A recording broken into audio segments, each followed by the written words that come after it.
Welcome to the Ramblings of a Designer podcast. This is a weekly podcast where we talk about the latest in graphic design news from around the web. My name is Adam, your host. I'm a freelance designer from the San Francisco Bay Area. I specialize in visual UI design with a little bit of illustration. I like to give companies character. And every week I'm joined by my co-host Terri. Hey Terri, how you doing today? Hey Adam, great. As Adam says, my name is Terri. I'm a UX UI designer from the Bay Area who helps bridge the gap between products and their end users.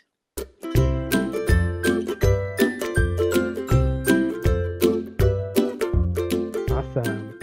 Every week we like to talk about how our week went last week. Terri, how's yours? It was good. It was cold. I'm still cold. We've been having a lot of rain, which we do need to clear the air from the fires that happened a couple weeks ago. Other than that, I did something exciting. Uh-oh.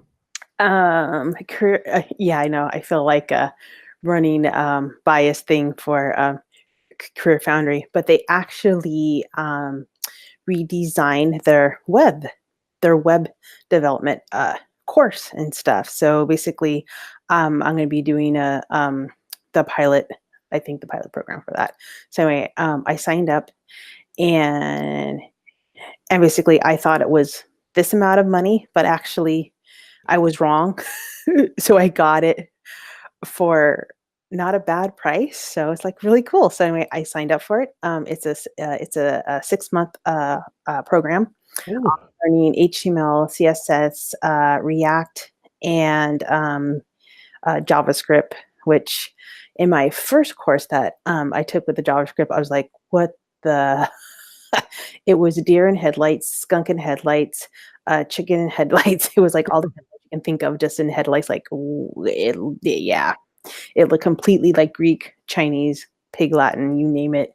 It was like that. So anyway, I'm super excited to be taking it. I start on January 7th.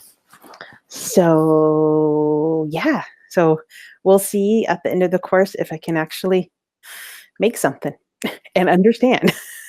That's awesome because you've been talking about wanting to learn or get more into development for a while now. So Yeah. That's perfect. That's perfect timing. Yeah, and it was so weird because I think it was 6 years ago. I wanted to take the full cycle of like how a product is made, right? First they do the UX, the research, the interviewing, and then once they hit their MVP, the whole iteration and stuff like that, or like ideation, but everybody calls it different thing, discovery, whatnot. And then from there, it goes from UI and continue the UI. And then after the UI, if everybody's happy with it, then they take it to development. So I'm at the development stage. So I'm super stoked, super happy. But ask me a month from now in January, you'll probably be hearing me complaining, but that's okay. I'm hoping and praying I get this amazing tutor and this amazing mentor, because I actually emailed Career Foundry back saying they're really going to need to hold my hand. I mean, literally hold my hand like a 3-year-old or a 2-year-old, because I'm going to be asking a lot of questions. So anyway, so super excited that. Yeah, other than that, it's just been kind of cold. Coworkers around, or just people traveling, getting sick and stuff. So, I keep on telling my family, wash your hands, because the coldness is coming and it's that time of year. But other than that, that's about it. I've just been reading, and then just so one night I didn't do anything. I watched Miss Maisel. It's actually of a Amazon Prime, a season. So, and it's pretty cool. It makes me laugh. So anyway, I'm on season 2. So that's what I've been doing. I did some me time. I actually watched something for myself. I was like, you know what? I'm just going to binge watch this. And it felt really good just to like not worry about anything and not think about anything. Just sit down in your cozy pillow or blanket and you just, watch it on your tablet. Like, oh, this is nice. Awesome. Well, Adam, how about you? I know. I was telling you before we started recording, I feel like this last week just kind of like fast forwarded from last podcast to this week. I can't even remember what I did. Everything was just happened so quickly. But I don't know. I was I guess what I mainly been doing have been playing with some of the themes that I got from. So Oh I yeah. yeah, WordPress, right? yep. Oh, So oh, for Black Friday, I bought a lifetime developers thing, um, all access to all of Elegant Themes WordPress templates and plugins. cool. How's And that going? it's actually pretty cool. If you're familiar with Squarespace and how that works out, they have this thing called Divi. I think it's like Divi and a Divi Builder, which works pretty similar. And they also have like all these starter templates as well. Mhm. And so you can and they categorize it by what by different industries. So retail, e-commerce to So you got like a lot of templates just with yeah. that one thing, right? Yep. So Ooh, I somebody definitely like that. going shopping. You're Yeah. going shopping. And so one of the things I definitely like, or what I'm going to try to push for next year, is to try to move my whole website onto WordPress. Only because like it'll save me like about $8. I think WordPress I could get hosting for like $8 or something. So something low, under $10. Right now with Squarespace, I'm paying like 16, I believe, a month for it. And on top of that, I pay for the domain name every year. And so if I could find a WordPress solution, then that'll bring my cost down. And so that'll be cool because I have my website up and I don't, it seems like a necessity, but it's If you want work, you need yeah. it. You But want to survive, you need it. I'm currently not looking for work, and so I wonder if there's a way to put it on hold.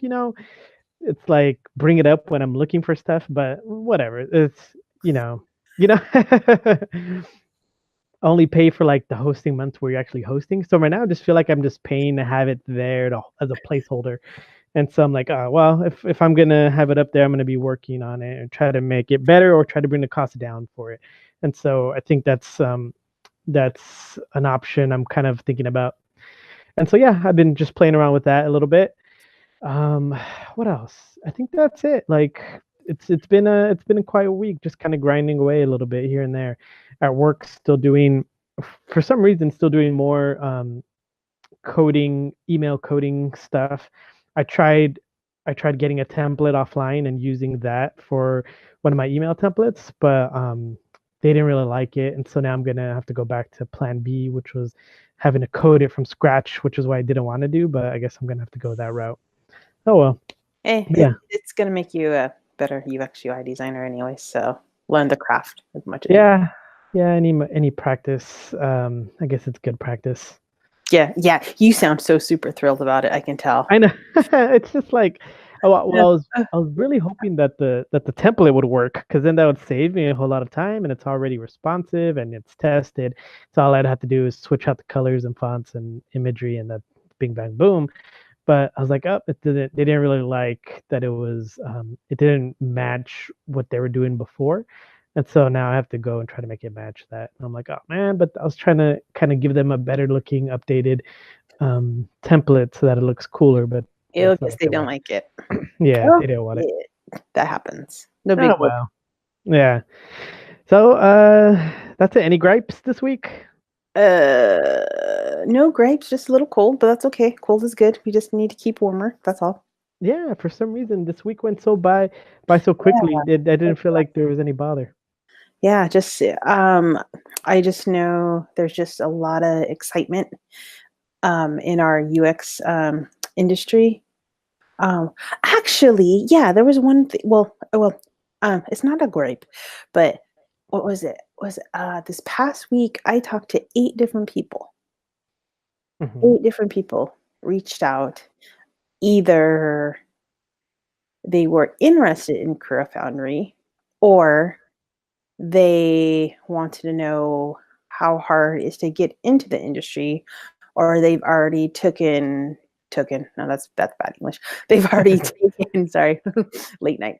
They've already taken some kind of like boot camp course or something like that, and they're trying to get a job, and the interview's not going well or something. So it was really interesting to hear everybody's background and where they were going, and how I was trying to encourage them, like whatever their background is, to blend that in.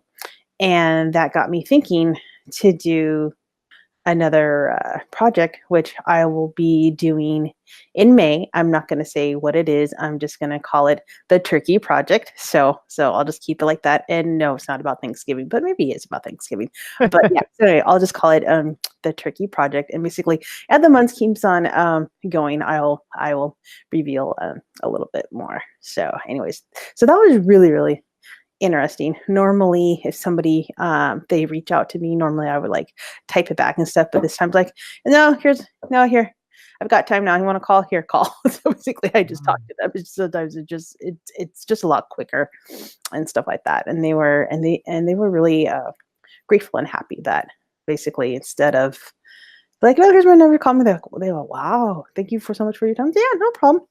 So I mean, yeah, so that was a lot of fun. Oh, that's awesome.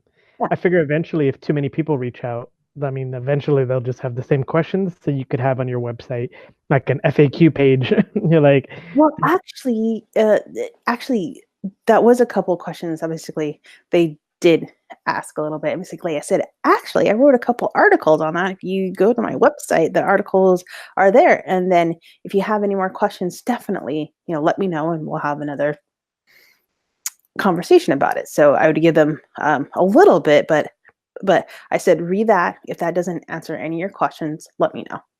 awesome. Yeah, there you go. See? Yeah. So it was nice. Okay, enough about that. All right, let's get into the news.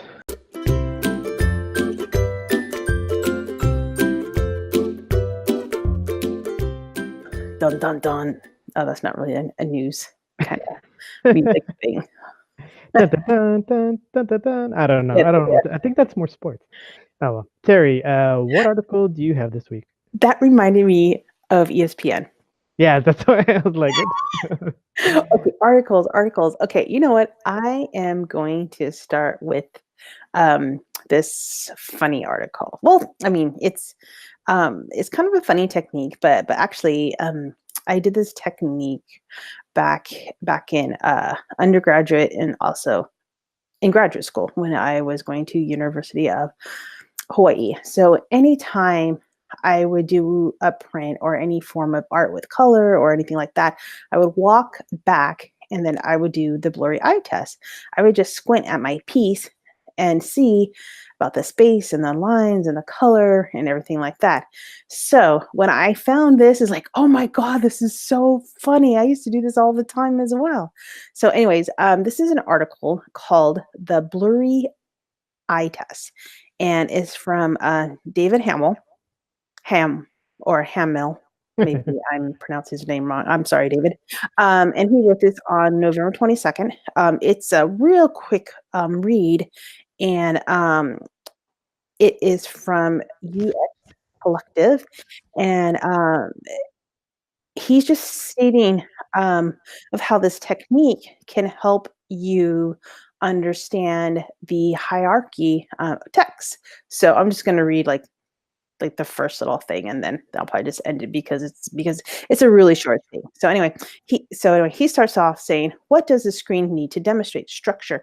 Is the structure of information clear when you blur your eyes? Do parent and child elements appear as such when you're not focusing on the text? It's like, that was really interesting. So anyway, you just continue to read the article, and he just, he talks about just what is the hierarchy and what is the importance of what you're seeing. And it just continues, and that's pretty much about it. Like I said, it's a real short and sweet, but I thought it was really interesting, because if you're looking at your artwork and you're like, oh God, this is not working, or something's not working, squint at it, take a break, squint, and see what makes sense, what pops out, what doesn't pop out. So what do you think, Adam? Yeah, that's actually one of my little tools that I use. Like, so when I went to college, I went originally for illustration and animation, and one of the early techniques I learned, there was two big important ones. One was the meaning of life. This is like how the teacher would say it. The meaning of life is contrast, and when all else fails, squint. And so, yeah, squinting is and blurring your canvas, your artwork, your layout is like one of the key tools that I use as far as looking at layout, looking at colors, looking at to see how the contrast looks for everything. So that's awesome. Yeah, that's definitely something that I use in my toolkit a lot, and I definitely would recommend it. Yeah. So, David, if you're out there, thank you so much for this great little 2-minute article. I would say this is one of the better, well, I don't say better techniques, but just something that basically I don't think it's really talked about too much in our industry, really. Yeah. So also like maybe a cool tip, like so I always try to do this in Photoshop, but for some reason Photoshop doesn't have like I wanted to have like a blurry lens on top, like on the top layer. Like if that Yeah. was, but Photoshop doesn't offer that. Yeah, no. If you wanted to do that, you would have to like merge all the layers and then apply a Gaussian blur to it, and then you'd have to undo everything to make changes, and that's sucky because if I want to make changes on the fly. But you know who what does do that? XD does that. You can Oh, Yeah, you can create a big old rectangle, and on your right hand panel, on like the very last one, I think it has like oh, that's background blur. cool. Yeah, Okay, so Sketch. Are you listening? The well, makers of Sketch, you guys need to do this too. oh, that's true. So I'm pretty sure what you can do is you can make one big rectangle that does your whole layout. You can apply the blur, and then you can like lock it, and then from there I'm pretty sure you can move elements around and then be able to do it that way. So there you go. Hopefully that helps you guys out. Yeah, no, that's cool. Okay, Adam, any articles on your side? Yeah, a quick one too. I guess also in XD, since I'm in it, I was talking about it, is that there was just this plugin. I think it's called Qooqee, Qooqee, Qooqee. What? I don't know what it's called exactly.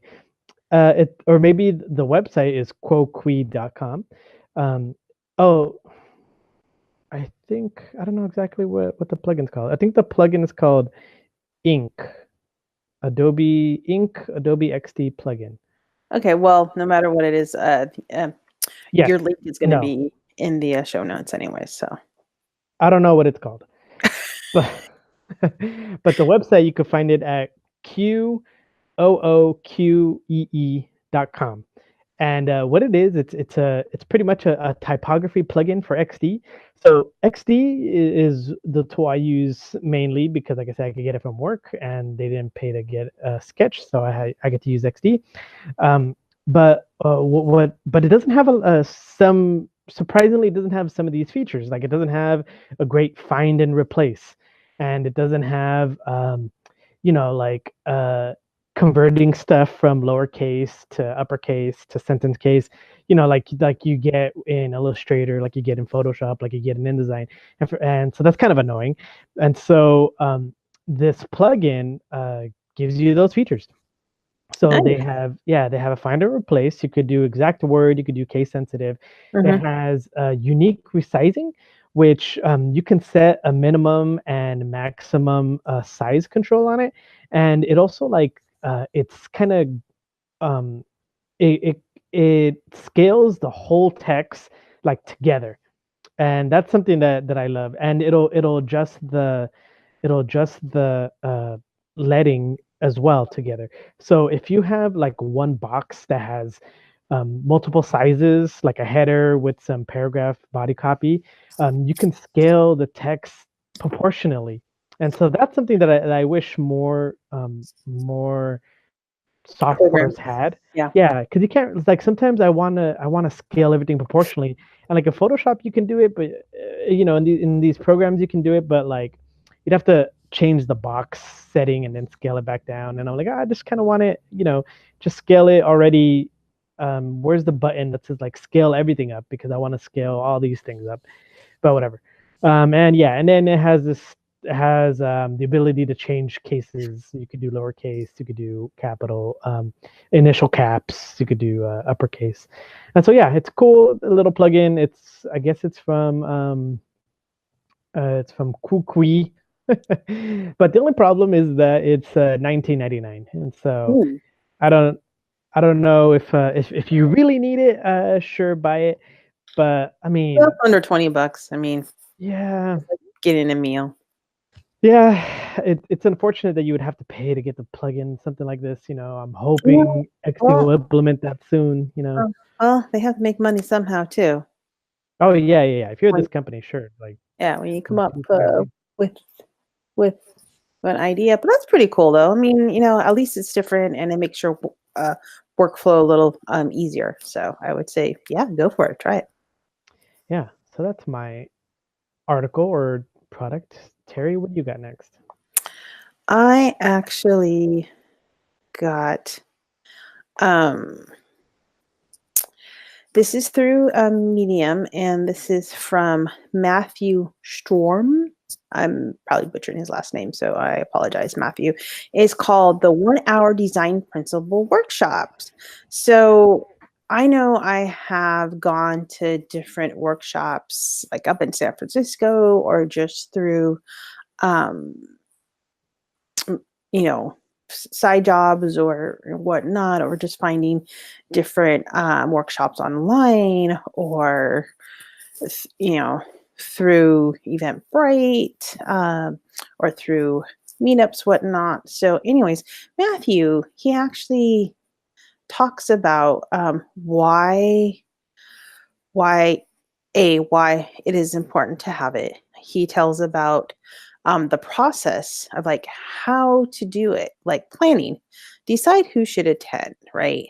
And then gather your materials, then set roles and get prepared, and the workshop itself. And then he gives a play-by-play of what should be the action that should be happening. So I thought this was kind of cool in a way, because it gives you um, it of an insight of how a workshop is run.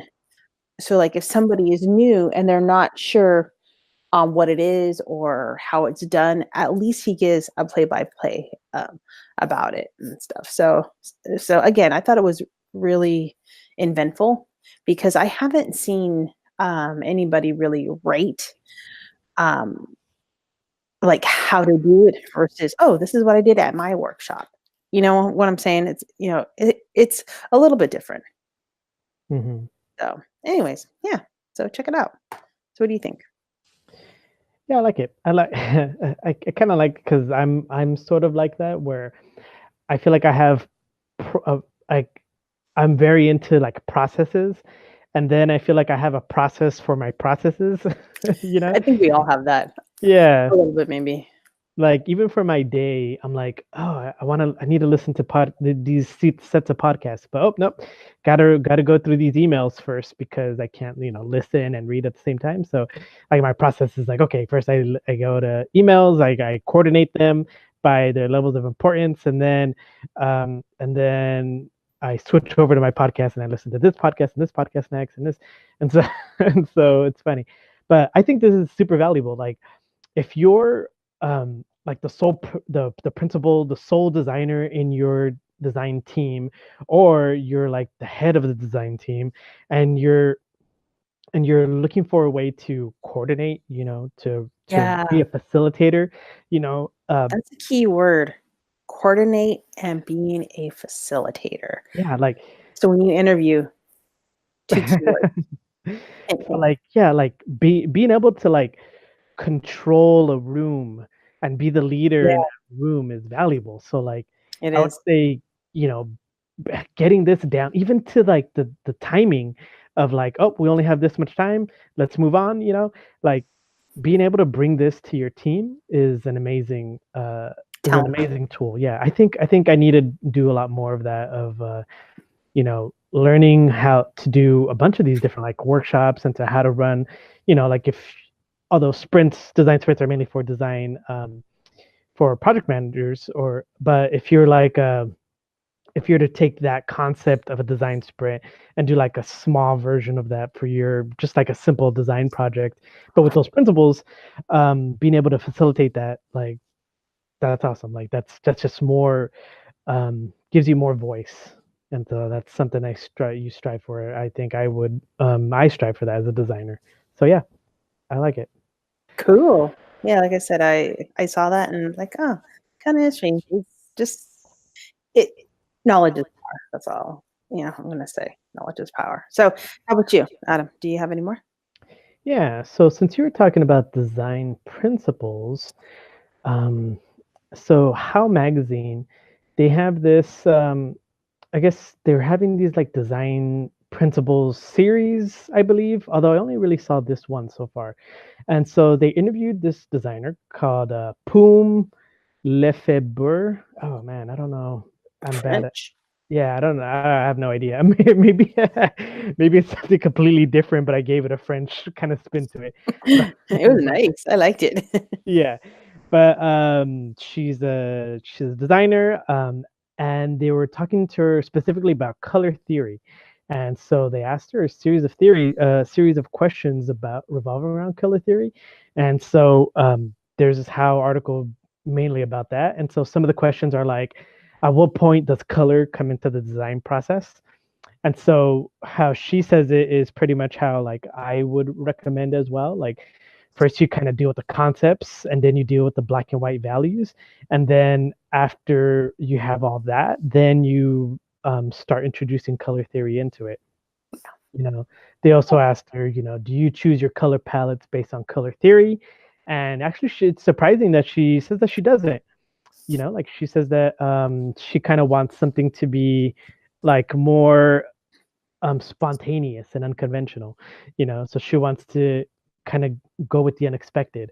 And so I like that. Like, that's kind of cool. For me, color theory is a little more.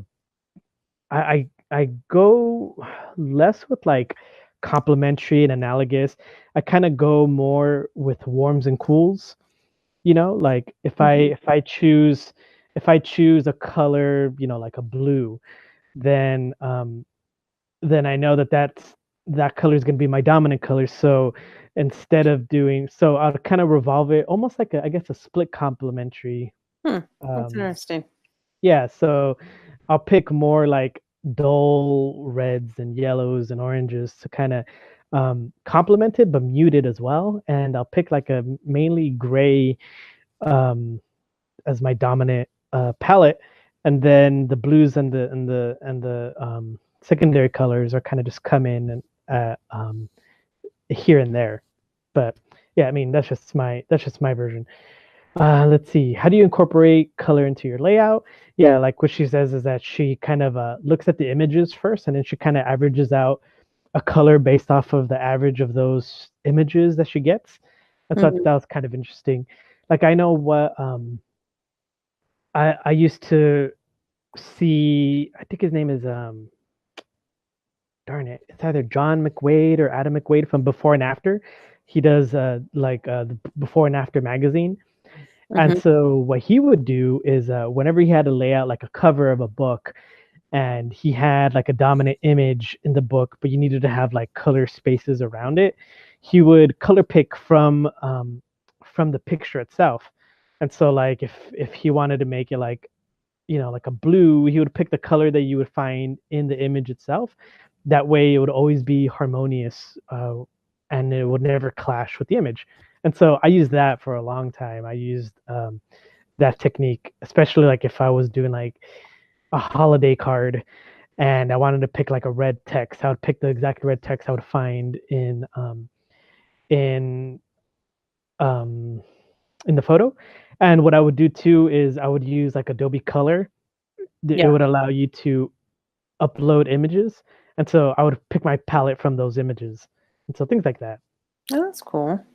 Yeah, and yeah, so they ask her a few more questions, and there's like a little video of her talking. So yeah, I mean, I would definitely recommend check out the article. It's great to it's great to hear about people's processes and their theories and stuff.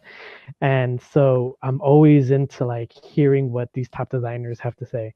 So Terry, what do you think about color theory and these design principles? They are extremely important. I think they go in hand. Sometimes you can use color theory, and sometimes you want to do the opposite to have color theory and design principles. You have to know when to follow the rules and when to break the rules a little bit. So they definitely go in hand. So yeah. And then I really love the way she gives examples in the article, and not only that, but just having a video of her talk and then have the piece, the Hmm. written article as well. I think that gives it another dimension. Yeah, Good. yeah. I mean, I think at the end of the day, when you come with theories and like I don't know, I kind of just feel like it's all what you can sell. You know, like if you have thought behind your if you have reasons and thoughts and for why you made your decisions, that's gonna sell it more than anything.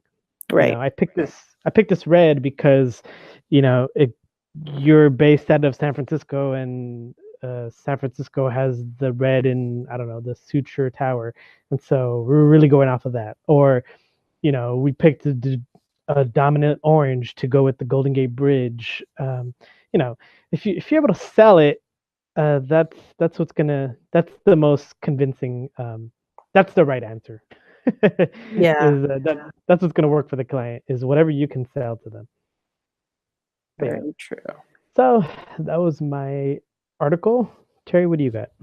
I have one more article. Well, actually, it's not an article, but it's called Tools for Makers.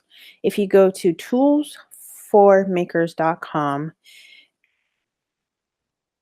a handy directory for tools for makers to work on their dream projects. So they have a lot of stuff, a lot of taglines on top.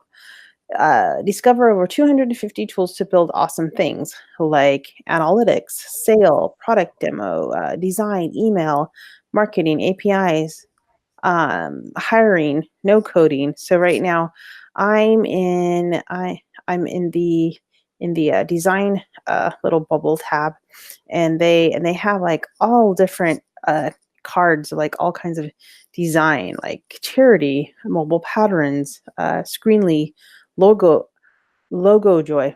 Never heard of that one, but there's pro pride what no prod pad and color claim.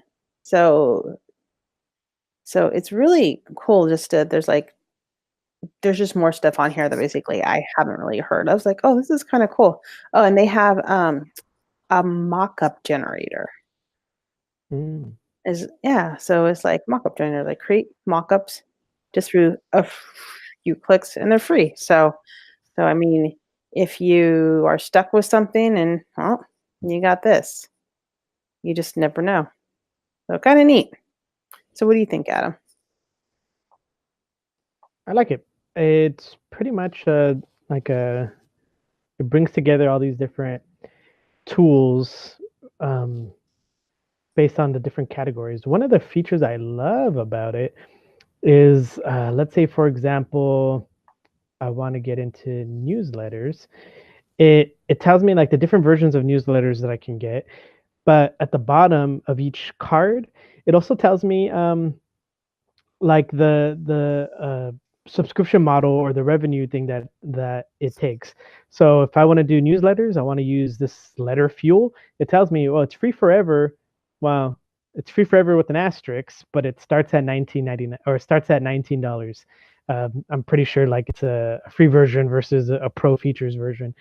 And so, or if I wanted to use Maker Weekly, I know that's free forever. So I'm like, oh, Yeah. that's awesome. So if Yeah. I needed to get any of these tools like CRM, um, I can look at what my options are, and it has kind of like a price breakdown before I even go and research the products. So that's pretty cool. I like Yeah. that. Yeah. Again, I kind of felt, I was like, oh, it's kind of different. I mean, you never know, our listeners, they might want to do, I don't know, forms or survey or website or landing pages or even a resume builder. Who knows? Yeah. what I what I also love too is that these are companies I've heard of some, but like They're some of all them, new. I think it's awesome. yeah, it gives me definitely a lot more lists of stuff that I've never heard of as well. And so I'm like, okay, I gotta check out I like this. because I like uh-huh. sorry, I like this. It's called growth hacking. Do things that don't scale. Discover new unscalable ways to grow your startup. Free forever. What is that all about? This week, 7 new hacks here. Oh wow. Yeah. It's just yeah, oh my God. This gives you like a whole kinds of stuff. Streambeat, Moonlight, I I IPI info or IP info, Mariki, Drift. Yeah, there's all kinds of like placeholder for an ad. Shazam, which I heard Shazam. Unbounce. So yeah. Anyways, kind of cool. Oh, so um yeah, that's awesome. Yeah. So well, anyway, that's pretty much it for me. For my Yeah, articles. so How about you? well then I have two more, but the first one's real quick. So um the a while ago I mentioned that there was this kind of this kind of like illustration library that you could include in your for your designs. I believe Pablo Stanley was kind of designing it. Oh It yeah, was yeah. for Sketch, I believe, or it was for Envision Studio, and it's out now, and it's called Humans, and That's funny. so I've been following him on Twitter, and so it's pretty much it came out pretty quickly. For some reason, I felt like they announced it like maybe a month ago or something, and now it's out. And so pretty much it's a library of different people poses and colors that you could kind of mix and match on the fly. And so like you can grab a character um, and pick between it has like a drop down of that character with different legs, different torsos and different heads, and you could just kind of like cycle through all the different poses and pick the right one. And then you could also it has the ability to like touch on each of those three sections and move it around. So if you want to bend it forward, it'll bend forward pretty quickly. If the client says this isn't supposed to be a woman, it's supposed to be a man. Oh, easy, bam, just swap out the head. Yeah. Oh, this is supposed to be walking. Oh, there you go, bam. So yeah, go to humans.com. That's HUM 3A's NS.com. So I'll put it in the show notes. But yeah, that's awesome. And it also says to the bottom that it's free for commercial and personal use. Wow. Man, Yeah, and he really likes us. I know. I want to see if I could start implementing that in my stuff as well. I don't know. Does it? I mean, can a company just use that for like their complete brand identity? Does that work? I don't know. I don't know. That's a I don't know. Sketchy question. I really wish that we had like I mean, as opposed to, I mean, I really wish we had any listeners, but but if we had a design law listener that could fill us in with like legalities, because I have a bunch of them, and like every podcast, I'm like, is this legal? Is that legal? And so if there's somebody that could just quickly answer my questions without me having to search all the time, that'd be great. I know. Oh well. That is funny. And my last one is, I guess, Microsoft they came out with, I guess they're updating their branding for all of their Office products for the Yes, most they part. are. Yeah, and so they came out with this whole new icon library or for every single one of their products. I'm guessing because like if you look at their their new the new operating system, they rely on this card, this kind of like card system, these kind of grids. And if you could have these nice looking grids that icons to go in those grids that are nice and simple, then I think it works out pretty good. And so yeah, they look pretty awesome. They they're kind of, if I could describe them, they kind of look like just very geometric, simple, scaled back solutions. So Hmm. before, like if they were gonna talk about their Excel, their Excel sheets, the icons that they would use is like a grid pattern. They're cells, but now they have it where it's just these kind of rectangular color chips. They're like bands of color. Is banding an issue these days? I don't know. So old school Photoshop and Illustrator problems. I think if you had like a let's rewind for a second. If you had like a, I don't know, maybe like a not as good graphics card or whatever, or I forget the scenario, Hmm. but a long time ago, Photoshop CS6, when you would make a gradient, every now and again you'd run into the problem where you would get these bands of gradient, the bands of value, and so it would be like like if you're doing, you would see visible lines where the color would break. It's kind of funny because that used to be a problem in Photoshop and Illustrator, and now it's like a design trend. Oh, that is but, funny. but anyways, you see, yeah, so you see these you kind of they're Microsoft's Office, their new icons, they kind of have this kind of look, and it's kind of interesting too because if you look at their marketing material, Hmm. they kind of show where they when they were building them, in some cases they actually built them in construction paper and in pieces. And it was interesting. It kind of reminded me a little bit of when I was seeing Google when they were presenting their material design, because when they did it, they well, their whole system is kind of based on layerings of almost like if you're putting layers of paper, and when they made their logos and they physically made them out of paper, so they were able to shoot light on them, so they can kind of replicate how the shadows fell on the logos. And so when you see some of their logos, they have like these gradients and like bend, like it looks like there's bends and folds in some of their product logos. And so I don't know why Microsoft did it, but but for some reason when I see this, it kind of reminds me of that. But yeah, I mean, have you seen their new icons? Do you like them? What do you think about them? Okay, well, I've always have been a kind of like of an anti Microsoft, but I know businesses that you have to use their emails and stuff, so it's not the greatest. But when Microsoft came out with Visual Studio Code, I fell in love. Hmm. So for me to like something for Microsoft that actually works, it's a big step up. So I think they are revamping everything and trying to change their brand how non-Microsoft people can use their products. So I think whatever they're doing, I think they're heading in the right direction. Yeah, I think so too. Like I used to always be mainly PC.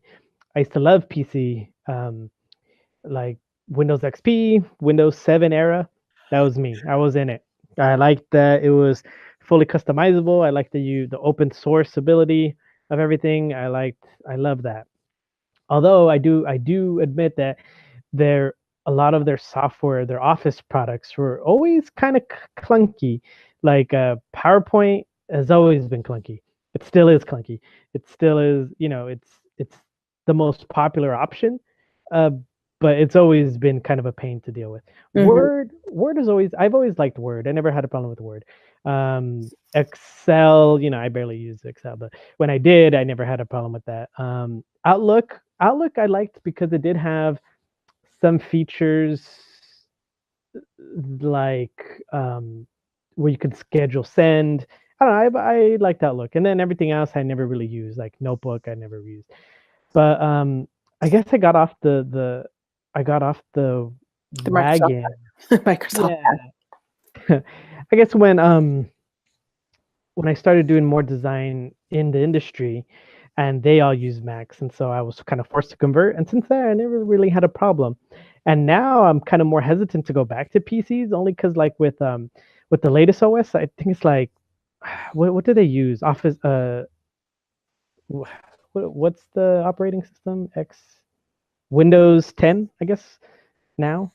With Windows 10, like I keep hearing like you get ads all the time. Is that a thing?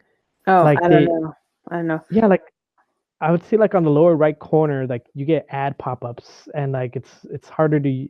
I don't know.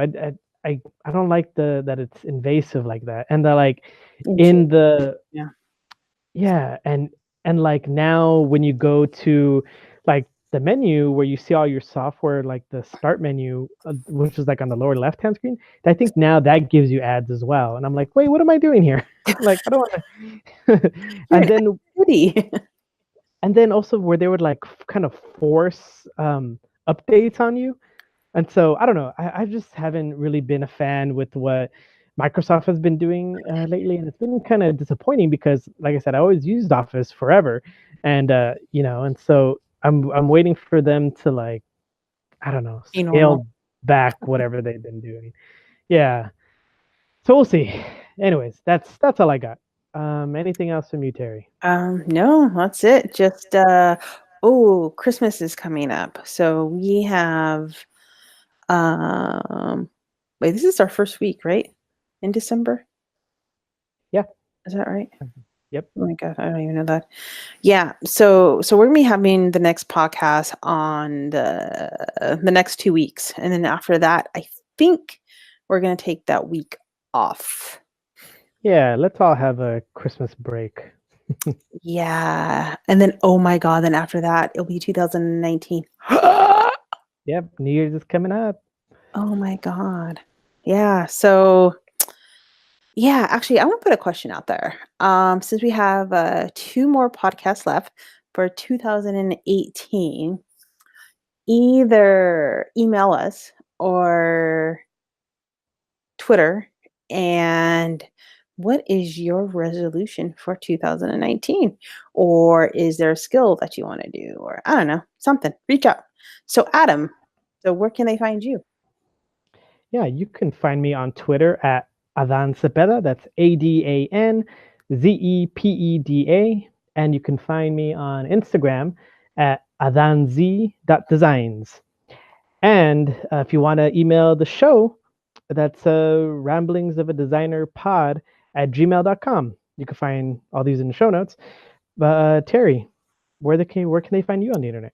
Yeah, they can find me on Twitter, and my handle name is Flaxen Ink. It's FLAXENINK. Or you just type my name and then my website will just pop up too. Also, if you're not a resolution person, let us know too. Why aren't you? Do you not believe in resolutions? I know for me, I'm a believer. Yeah, I'm a 50-50. Oh yeah. Because they change. Well, you know what? I wanted to talk about that, and so I'll talk about my new resolution strategy in the new year. Yeah. Awesome. All right, everybody. I think that's it for now, and we will see you next week. Aloha. Bye.